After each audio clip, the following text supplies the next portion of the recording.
Mukhang galing pa sa lumang bodega ang uniforme niya. Baka hindi pa marunong gumamit ng floor polisher yan.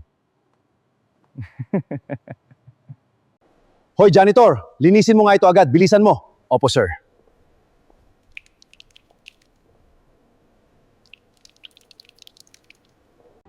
Mas madaling makita ang katotohanan kapag hindi nila alam kung sino ka.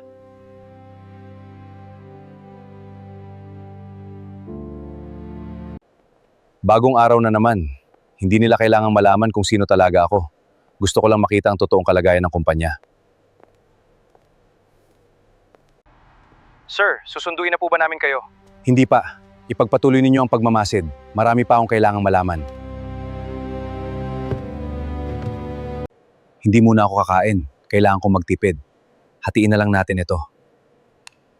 Salamat, Andres. Grabe ang manager natin. Kahit overtime, hindi binabayaran. Takot na kaming magsalita.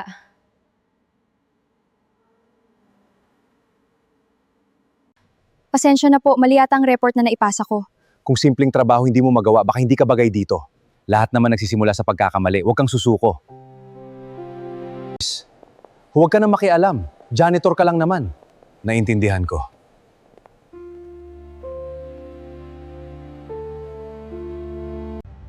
Sir, kailangan na po ba namin kumilos?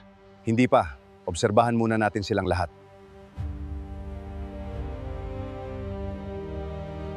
Dok, pasensya na po. Wala pa po akong pambayad para sa gamot ng anak ko.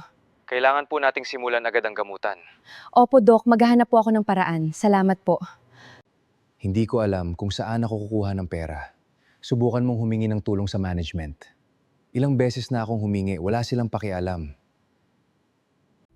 May mga problemang hindi nila kayang sabihin sa iba. Pero hindi ibig sabihin na wala nang tutulong. May anonymous donor na nagbayad ng buong medical assistance fund. Wow, grabe, salamat. Sino kayang gumawa nito? Hindi ko alam, anonymous nga eh. Kahit sino man yun, sobrang laking tulong. Sir, naipadala na po ang tulong. Siguraduhin ninyong hindi nila malalaman kung sino ang nagbigay. Andres, bakit hindi pa malinis ang hallway? Ano bang ginagawa mo buong araw? Pasensya na po, sir. Ayusin ko agad. Huwag mo nang ulitin to. Bilisan mo! Opo, sir. Hindi tama ang ginawa ninyo. Ginagawa lang naman niya ang trabaho niya. Masyado kang nakikialam.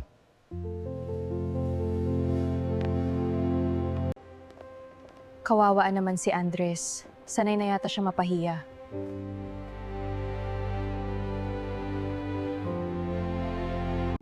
Nakuha mo na ba ang lahat ng reports?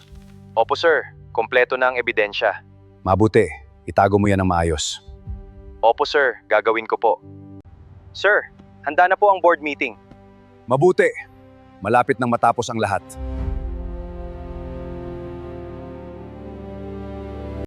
Narinig mo ba, magkakaroon daw ng malaking audit?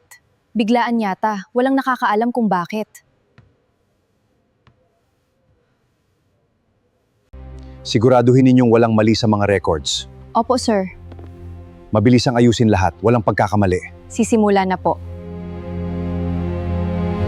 Kung ano man ang itinatago nila, malapit nang lumabas ang katotohanan.